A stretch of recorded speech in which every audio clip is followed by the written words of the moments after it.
What do we have here tonight? Raise your hand all the way up. Wonderful. All right, good. All right, so the purpose of tonight is to go over the ground rules and to kind of explain what's expected of all the candidates. All right? Now, why do we need rules? Can anybody tell me, the candidates?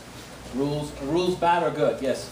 They're good because, like, if you don't have rules, everybody will be going. Exactly. Imagine if you guys are driving, right? If you want to go somewhere and there's no rules. Look what happens. You'd be a chaos, right? Everybody goes crazy. But when rules come, now you can get wherever you want to get there faster. So the ground rules are very, very, very important. All right? So here's the number one thing. I want to make sure everybody gets before we start. Looks like there's a couple of people coming in. Okay, so I want to start on a little bit of a negative note, then I'll build it up to positive. Okay? So I want to tell you the number one reason why black belts quit. Okay? And I want you guys to hear me because this will happen to you, your child, your adults. So it's a little negative, but it is a plain truth. Number one reason. Why do you think that is? Anybody can give me a yes? Exactly. Black belts quit because they know and I know they didn't deserve it. That is the number one reason black belts don't come back.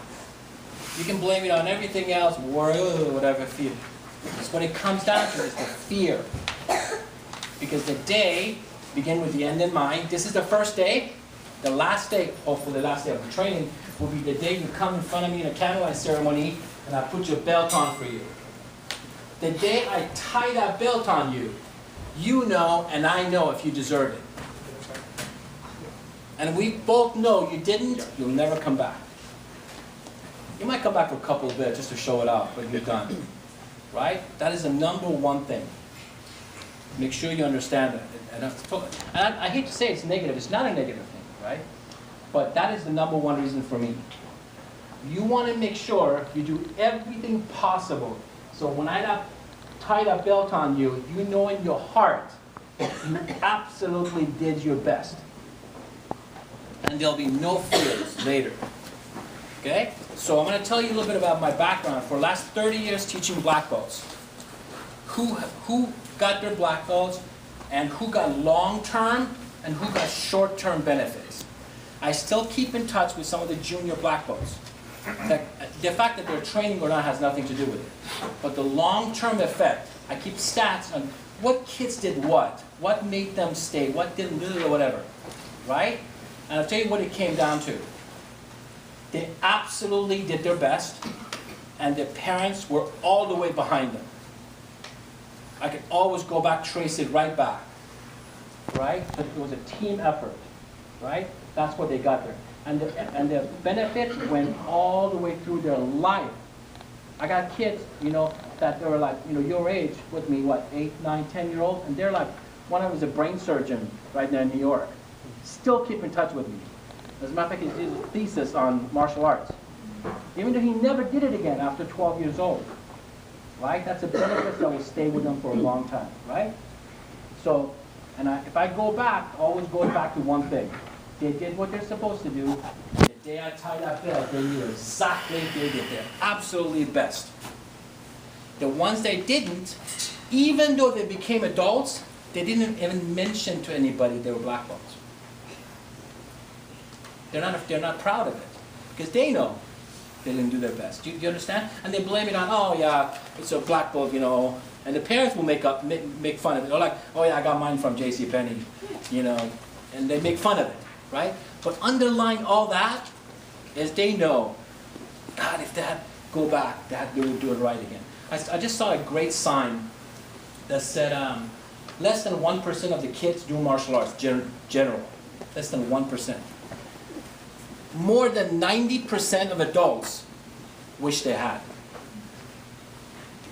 You understand? I'm going to say it again. Less than 1% of the kids get into martial arts.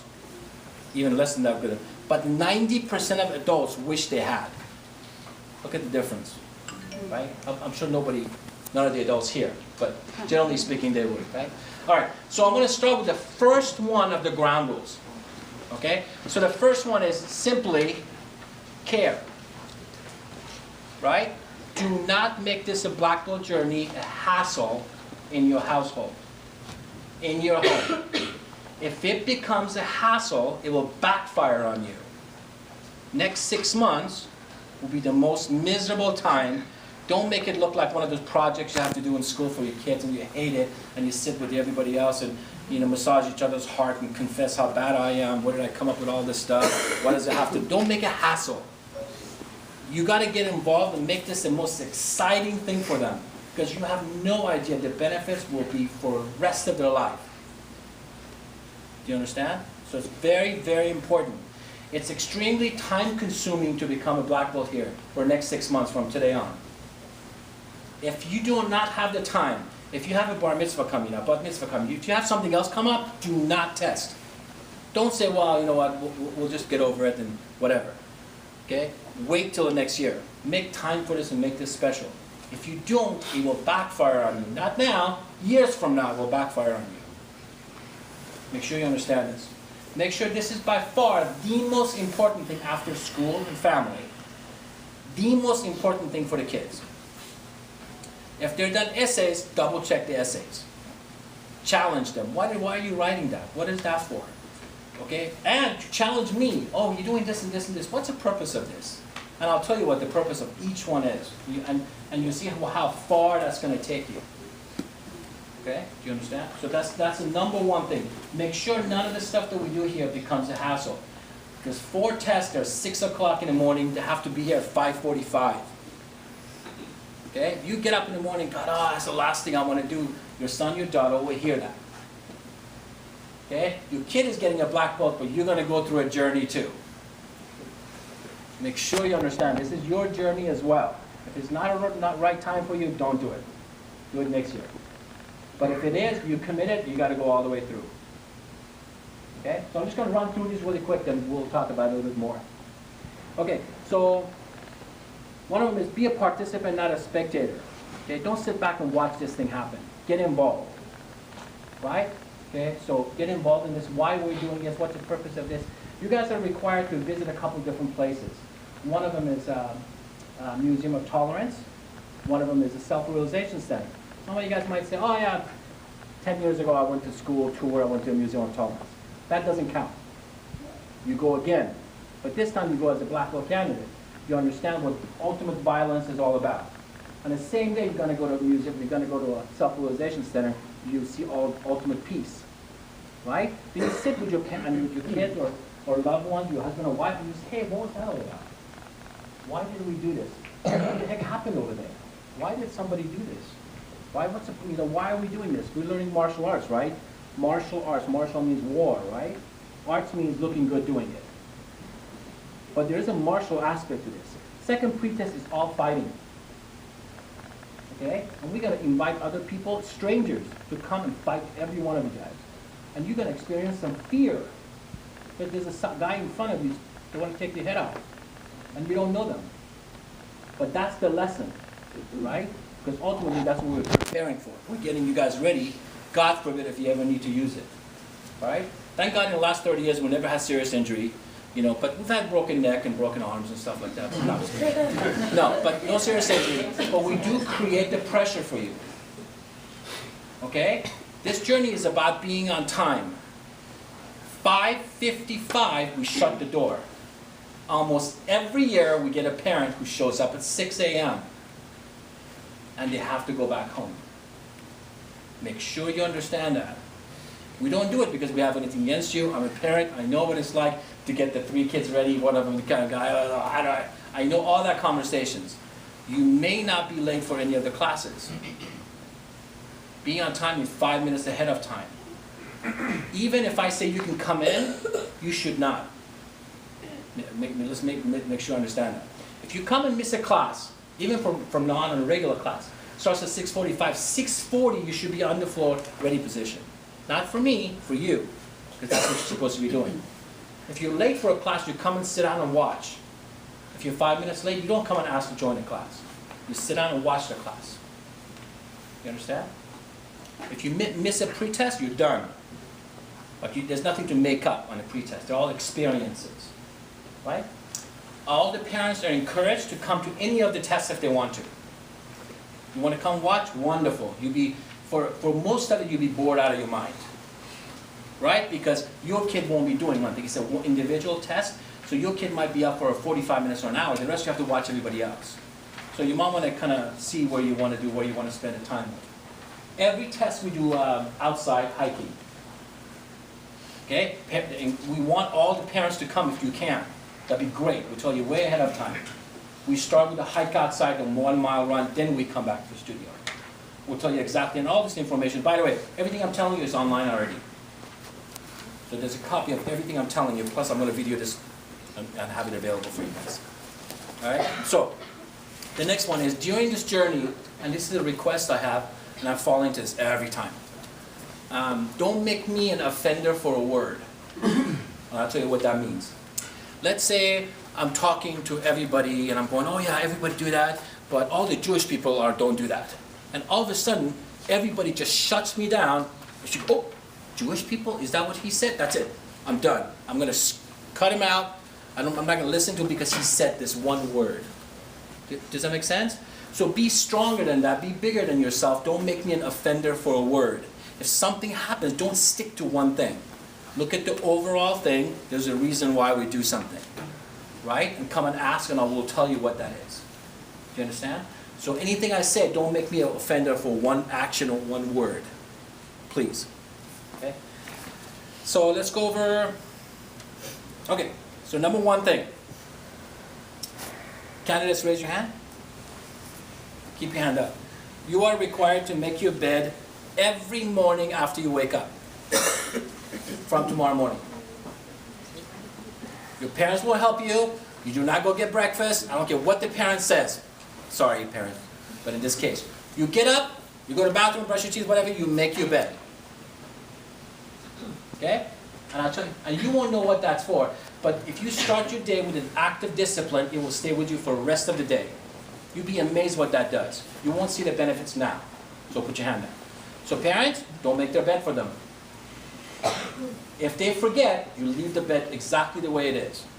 Now, at the same time, just keep track of it. All I want is, this date, he did it. This date, he didn't.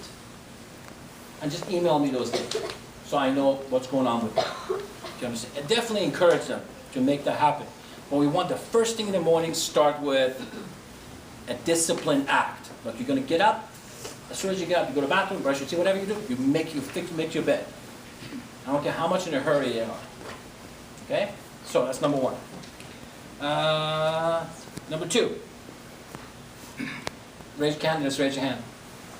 You make your own breakfast. Absolutely. You make your own breakfast. You can help. You can help. None of this I get up and breakfast. In front of me, ready to go. Alright? So put your hand down. Alright? So you get up in the morning, after you do that, you make your own, you help with your breakfast. Then you have it. Okay? Do you understand? Any questions on that? Don't have your own version of this. No, ask, afterwards I'll ask. Okay. So, okay, from today on, from now till the day of the exam, actually generally speaking, ever, and this is a great thing to do at home. I do this with my kids. I mean, I've been doing it for years. Now, they don't know why, but now it's working. Now I see the benefits. Every time you ask a question with a can I will always answer you yes. Make sure you understand. If you say, sir, can I miss the pretest? Of course you can. Right? Can I wear, I don't have my t-shirt, I don't have my uniform today. Can I wear a t-shirt? I'm going to say, of course you can. So anytime you ask me with the word can I'm going to tell you yes, you can. Because truly you can, right? But if you correct question should be should I. You should understand that, right? And you should know ahead of time. Monday, all the candidate classes on ADIS, which is Mondays, is full uniform. If you don't have a uniform, you sit and watch class. You don't come and say, sir, I forgot my uniform. Can I wear a t-shirt today? Because your answer is going to be, but you shouldn't. Make sure you understand that, right? Try that with a kid. You'll be amazed what that does for all the kids. Okay? Right. So know the mastery and know the 212 concept. These two are clickable. This is a link under the student section. Click on it and read about that. And you know exactly what that is. All this stuff is on a written test. So I'm going to ask you, what's 212 concept? You better know what that is. Okay? Being on time, we went over being on time. Journaling. So, journaling is, I truly believe this myself. Okay? People who don't write are no better than people who don't know how to write. Do you understand? Writing is the most essential thing you can do during the Black Belt journey. I don't mean to show off to you, but I'm going to tell you a little bit about what I do. The day my daughter was born, which is 8 years ago, right? And the day she was born, I created an email account for her, and I email her almost every day with pictures and videos. Right? It's a journey. Hey, we did this and this and this and that. And when she turns about, I think between 14 and 16, I'm going to give her the username and password. But can you imagine what she can go to? And I can do it on my phone. I don't have to, this doesn't take any technology anymore. Right? All my kids, I do that because I document everything they do. You take a picture, you email it right back to them. And I do a Gmail account. Gmail collects it for you forever. Right? And you have this documentation of all their life. That'd be nicer if you have a book and all this stuff, but that gets too complicated. Right? It's very simple. Document this journey from now to the black. Because number one thing, who's been here Black Belt more than 5 years? More than 5 years. What is the first thing you ask them? Okay? They miss this journey. As a matter of fact, the day you get your Black Belt, the day after you go, it's over. And you're like, how many of you guys ever felt that way? Any of the Black Belts here? Right? Don't you miss it? But while you're in it, you're like, oh God, you know, what do I have to do this? But as soon as you're done, you're like, oh my God, I can't believe it, it's over. Right? So this is the first day. Really enjoy this journey and document it. So when you do it, you journal. We give you two options. You journal public or private online. Private means no one will see it except you. Public, everybody will see it. Now, even in a private one, if there's anything, I have code in it, so I have a code in there. If you use any profanity or certain words, I get a text. Right? So I go through it, and if there's something you put in there, you know, I'll know. Right? But generally speaking, none of the private ones do. But lots of them ones share it. Right? And this, you know, without putting too much personal information. Right? Keep it private to yourself, or keep it on a paper for yourself. If you want to keep the journey of the journey. You understand? Running. You're required to run 3 times a week. You're going to be fit, that's wonderful. Minimum 1 mile. You must record the time, and you put it in the student section. You log in, you put it 30 days and a time. The system recognizes if you go back and put it 2 weeks ago. A date. Okay? So don't do that. It will only record it for that day. Okay? So you got to say, today I did it 1 mile run, I did a 13.5. But if you start with 13.5 and the day of the qualification you bring it down to 9.6, you will pass even the requirement is under 8. You know why? Because when day of the qualification, we'll have a list of the days the times you've done. If there's improvement, you accept it. But if there's no record, you haven't been running.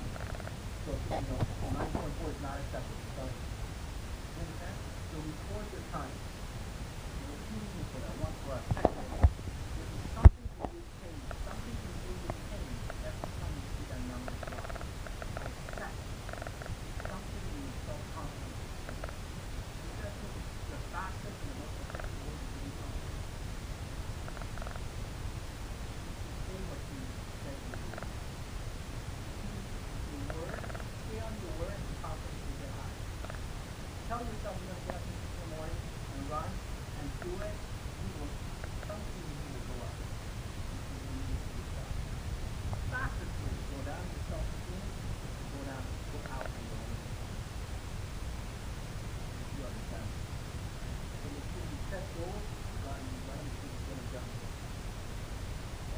The rope is a requirement. Only you need to be a dragon. The dragon can be something you need. So nobody do it. But you will find something in the curriculum. Don't do that. Don't make a dragon out of something. If you want the rope, come here every day, practice on it. You will go up there. Because I'm going to tell you something. How many people cannot climb the rope? And I'm going to tell you something. It's going to be, you won't believe me, but as soon as you do it, you will. 99% mental. Only 1% physical. It's all in your head. Okay?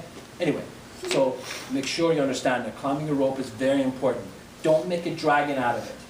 Otherwise the dragon will stay with you and he will eat your heart for the rest of your life. Right? Do something about it every day. Okay? And you will get it, to get over it. Sparring is another one. Oh, hope you're not sparring. You know, none of that stuff. Whatever it is. As a matter of fact, we have a rule here. Doesn't matter what we ask you to do, the answer is? Great. Yes. Yes. That's great. Okay, we're coming in today, we're going to run outside barefoot. Yes, sir. Great, sir. That's great. Okay, so we're not going to, today we're just going to stretch. Yes, Great. All right, so none of this, oh, I hate that, I love this, and none of that stuff. Right, whatever happens, it's great. Because we have tons of surprises for you on the pretest. You'll have no idea what you're going to walk into. There'll be different instructors. We'll be training at different schools. We'll be training outside, inside. I mean, there'll be a whole bunch of stuff. And the best part, at the end of that day, you'll be so tired, but something in your heart said, God, that was the best day of my life. Okay? Our goal is the Black Hole Candlelight Ceremony, all the parents. After their college graduation and their wedding, you will remember the candlelight ceremony. It's that important. You will remember the day. I've seen little boys become men. The difference from over there, they walk through a candlelight. Completely different person. Something in you just changes. All right? So remember that. Okay, next one. Journaling we talked about, running we talked about. Oh, so from today on, absolutely no sodas, no Coke, no Pepsi, Sprite, not even diet sodas. Absolutely none. No alcohol. And no smoking. Okay? At all. So some of the adults, it's a big no-no. Okay? A little bit of wine, consider alcohol. Just so you'll know. A little bit of thick, consider that. Okay? Don't have your own version. Right? So kids, no, nothing that has sugar in it. So no sodas. Does anybody here drink Coke and stuff? Diet Coke and stuff? Yeah. Oh yeah, nobody. Nobody hit that. All right. Yeah. We'll talk about smoking.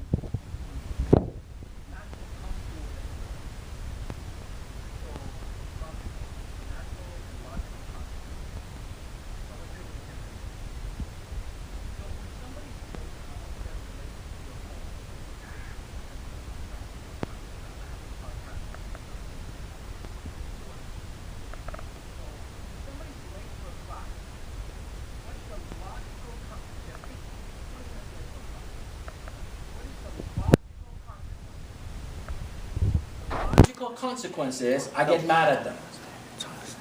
They do push-ups, right? They feel bad. But what's the natural consequence?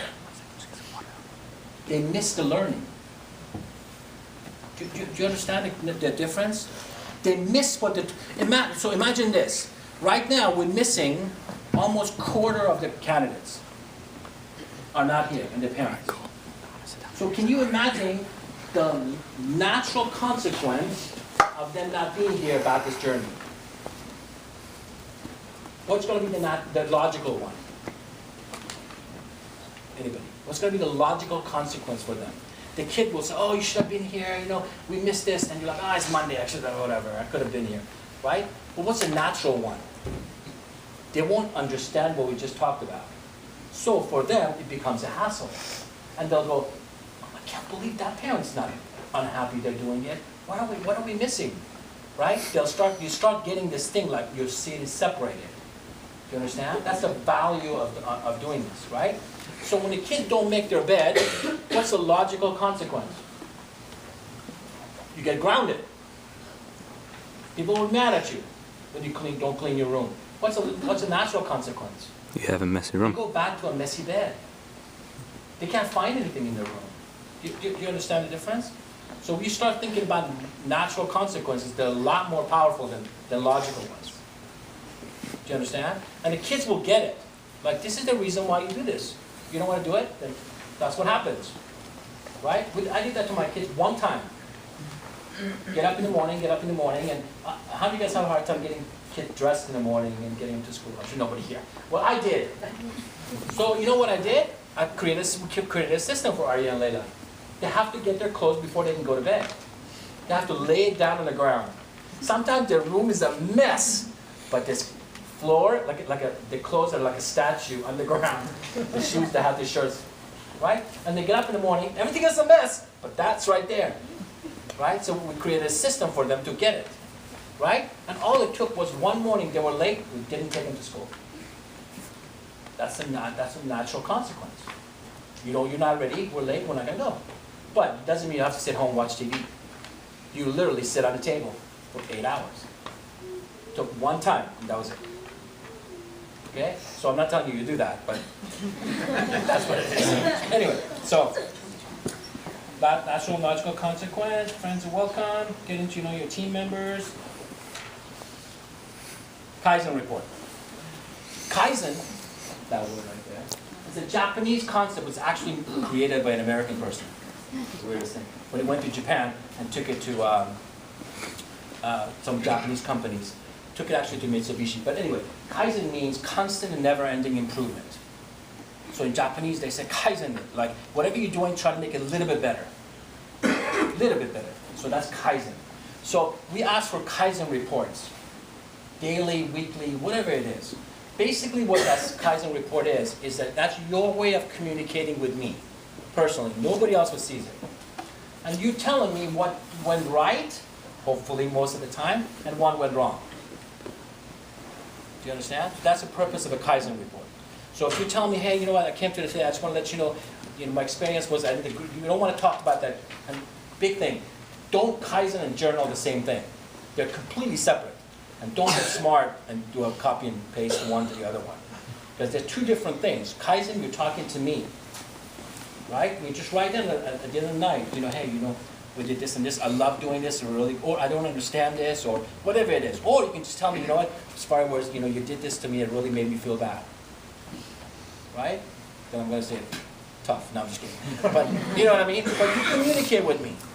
That's what a Kaizen report is. I expect everyone to do at least once or twice a week, do a Kaizen report to me. Like, how's it going for you? Right? And tell me about your journey. Okay? Any questions on the Kaizen report? Yes, no? Essays. You guys are required a bunch of essays. They're all in the student section. Do not print them and bring them to me. You can email them to me. All right?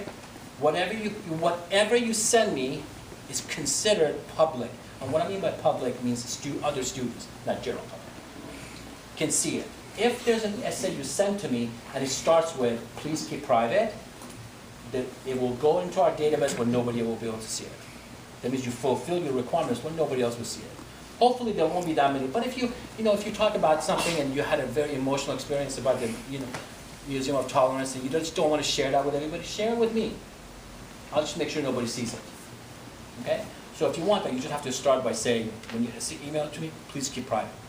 If you do that, then nobody else will see it. Okay? All right, so the hardest one, my relationship with you. I know it sounds kind of weird, but this works. People who come here in the beginning are customers. They're not students. You earned the right to become a student. You buy lessons, we provide a service, you pay for it, you go home, and what do they say? Customer is always right. Wonderful. Okay?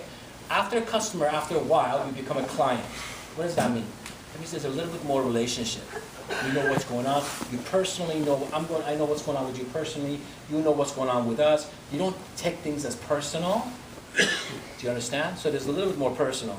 After a long time, you have the right to become a student. And I know it sounds kind of weird, but when you're a student, you don't judge. Okay, I'll tell you the difference.